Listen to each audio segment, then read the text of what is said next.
Sabe essas histórias bizarras de filmes e séries de que alguém contrata um assassino de aluguel pra cuidar de algum familiar, e aí esse familiar descobre e conta pra polícia, e ao invés de prenderem diretamente a pessoa, eles decidem ir até o fim forjando a morte dela, tirando fotos e mandando tudo pro mandante do crime? Então, hoje iremos ver uma história dessa que aconteceu entre 2015 e 2016, e muitas vezes a gente vê essas histórias online e tal, e acaba se desligando um pouco das pessoas que estão envolvidas, porém é muito doido quando a gente para pra pensar e percebe que tudo isso aconteceu de fato. É uma loucura, então deixa o like aí se você curte esse tipo de vídeo, não esqueça de se inscrever se você for novo por aqui, e antes da gente começar, vamos a uma palavrinha do nosso patrocinador. O vídeo de hoje é patrocinado pela Blaze. A Blaze é o lugar onde você tem diversos jogos pra se divertir, como o jogo Crash, o Mines, o Slide, e hoje eu vou mostrar pra vocês o jogo Crash, que é o mais famoso deles, e atenção, é apenas pra maiores de 18 anos. O jogo Crash funciona assim: você vai colocar o seu valor e vai iniciar o jogo.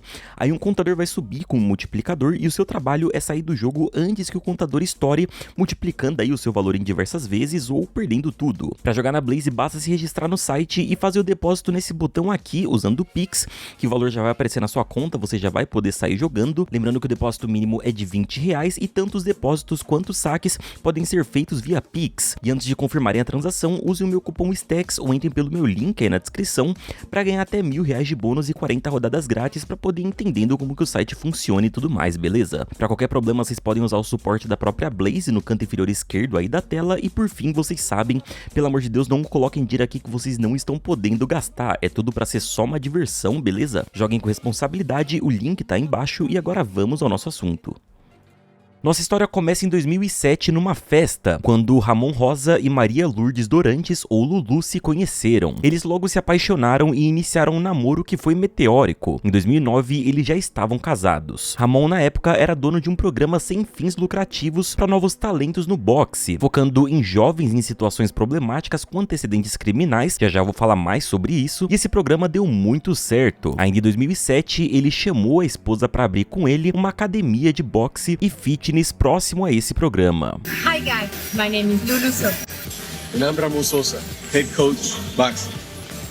Welcome to Women's Boxing. Lulu era mãe solteira e tinha 2 filhos de um relacionamento abusivo anterior. Na época em que se conheceram na festa, ela já estava divorciada e trabalhava em pequenos empregos em restaurantes e bares. Isso porque Lulu havia se mudado recentemente para o Texas em busca de mudar de vida, e anteriormente ela morava na cidade do México, na capital do México, e estava nos Estados Unidos com visto de estudante, então ela não poderia arranjar empregos melhores. As coisas foram dando certo na empresa dos dois e eles iam mudando de vida à medida que os ganhos iam aumentando. Eles compraram uma casa bem luxuosa de 2 andares, compraram carros, roupas e acessórios de marca, enfim. Ela estava de fato vivendo uma vida nova, até porque depois do casamento, o Ramon conseguiu a residência permanente dela, e não só dela, mas também das 2 filhas e da mãe. Ramon era um ex-lutador profissional de boxe muito conhecido no sul do Texas, e ele ganhou mais notoriedade quando abriu em 2005 esse tal programa sem fins lucrativos para crianças e jovens que vinham de situações difíceis, que tiveram relações com gangues ou com família problemática,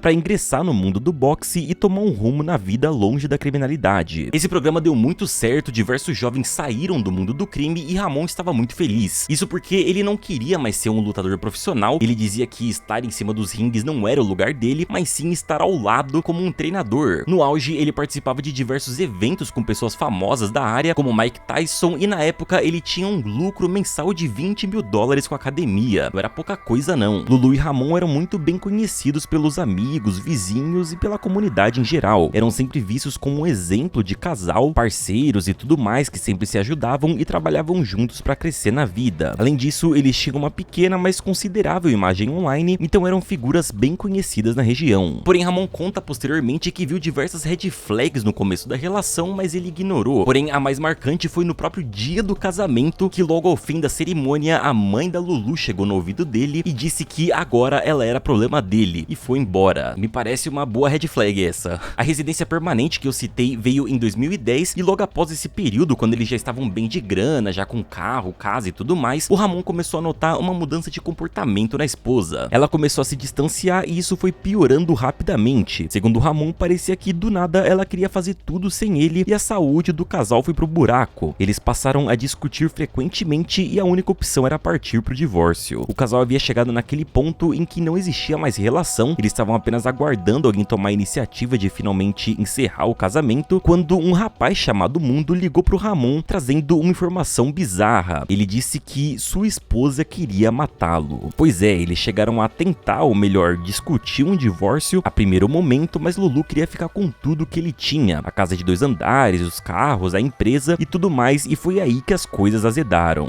He called me and, I thought he was joking because he said, hey, he called me Pops, hey, Pops, this lady, she wants to kill you. And I said, what are you talking about? Talking about Lulu.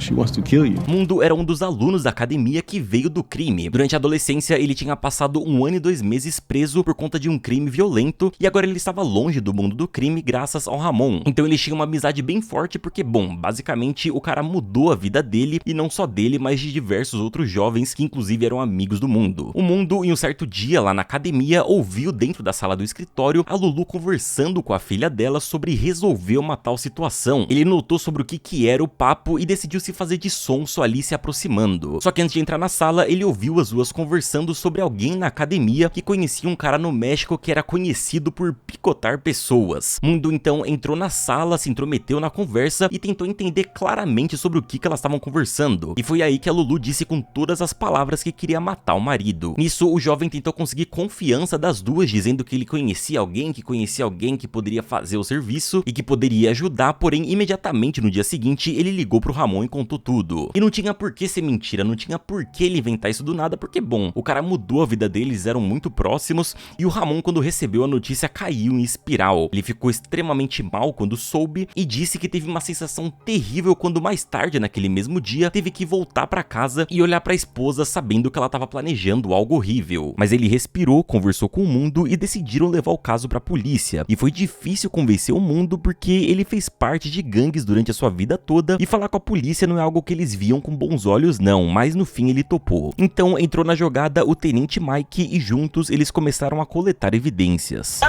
¿Qué pasó, Lulu? Nada, pues nomás ellos, bueno, con lo que usted ofreció, pues de perdido saben que todavía está en serio que quiere que lo maten, todo está bien. Sí. No, sí, definitivo. O sea, de que se lo echen. O sea, vale madre, eso, ¿no? Y de que les voy a pagar. O que eles precisavam era ter a certeza, ou seja, uma prova irrefutável de que ela queria mesmo que ele fosse morto, e não uma espécie de susto ou que só o machucassem, já que fica claro o que ela queria. E outro ponto para sustentar isso era que houvesse alguma negociação financeira, alguma parte do pagamento adiantado ou alguma coisa para mostrar que ela realmente estava falando sério. O Mundo seguiu conversando com o Lulu e gravando tudo durante 3 semanas, e ele foi introduzindo esse papo de pagamento adiantado, ou pelo menos um sinal para o serviço. E ela disse que não tinha dinheiro, mas depois que tudo fosse finalizado, ela poderia pagar porque, além da empresa, o cara também tinha um seguro de vida. Mundo insistiu num pagamento adiantado e ela finalmente deu $500, relógios, alianças e outras joias que eram do Ramon como pagamento antecipado. Ela também deu $100 pro Mundo arranjar uma arma pro crime. O Tenente Mike perguntou a Ramon se ele queria seguir em frente e ele disse que sim. Mike então apresentou o plano. Como eu disse, o casal era bem conhecido na região, eles tinham um comércio local que estava indo cada vez melhor, eles também tinham uma exposição online, todo mundo conhecia eles, e eles não conheciam o que rolava dentro do casal, né, dentro ali da relação deles. E se ele fosse querer levar isso adiante, o caso poderia acabar num tribunal do júri, e se eles não tiverem todas as provas certinhas ali pra ser algo sem dúvidas, ela poderia acabar de alguma forma ali ganhando confiança do júri e não ser totalmente punida ou até absolvida do caso. Eu já participei como júri em alguns julgamentos e isso é bem real. Se a construção dos fatos por parte dos promotores não for bem feita, os advogados de defesa conseguem criar ali toda uma narrativa que te convence, e a única forma disso não acontecer é ter todas as provas de que ela queria levar isso até o fim. Mas voltando ao plano de Mike, a ideia dele era ir direto ao ponto, já que eles conseguiram rapidamente as provas em voz dela confessando que queria que ele fosse morto, e também conseguiram pagamento adiantado, então a próxima etapa era forjar logo a sua morte, tirar algumas fotos e enviar tudo pra Lulu. Imagina a tensão do Ramon nesse período, porque a essa altura do campeonato ele já tinha certeza que a pessoa que estava dormindo do lado dele na cama cama queria ver ele morto. Porém, ele só sabia desse plano dela, e se ela tivesse outros planos? Ou imagina se ela surta e faz algo com ele com as próprias mãos, antes da polícia conseguir pegar ela. Cara, ainda bem que eu não sou você. Momento errado pra fazer piada. Então, eles seguiram pro plano. Ramon foi em uma SUV toda apagada de noite pro meio do mato, junto com o tenente Mike e outros 2 oficiais. Eles cavaram uma cova e fizeram a maquiagem de bala na lateral da sua cabeça, que eles aprenderam no YouTube 1 hora antes de chegar lá. Aliás, antes de irem pra lá, eles passaram no supermercado, compraram a maquiagem, xarope de milho, corantes e tudo mais. Depois de cavar a cova e fazer a maquiagem, eles deixaram Ramon apenas de cueca, amarraram suas mãos pra trás e fizeram essas fotos bizarras que foram propositalmente feitas em baixa qualidade para não haver suspeitas da Lulu. E pelo amor de Deus, YouTube é maquiagem, viu? Essas fotos são falsas. Agora que eles tinham a negociação inicial, o pagamento adiantado e as fotos tiradas, eles precisavam de só mais uma coisa, que é a reação da Lulu. She paid him the rest of the money. Tengo 1000. Então o assassino falso mostrou as fotos para Lulu. No se levanta ya. Então Lulu começa a comemorar radiante.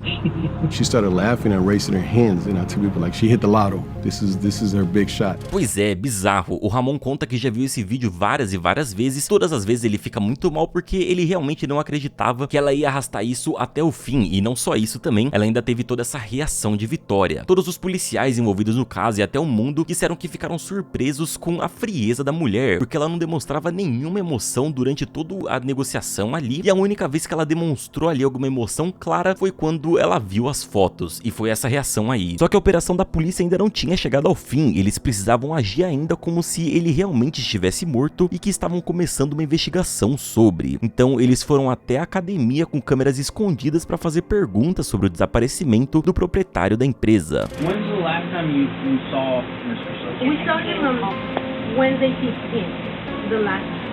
Ela agiu como se não soubesse de nada, talvez imaginando que, bom, agora que o meu marido supostamente morreu, eu tenho que manter ali um papel de viúva por alguns meses até a poeira baixar. Porém, o que ela não esperava é que os policiais estivessem com um mandado de prisão e que ela fosse presa ali naquele momento em outubro de 2016. So he hasn't contacted you in the last 24 hours? No. Okay, Miss Sosa, stand up, please. You're under arrest.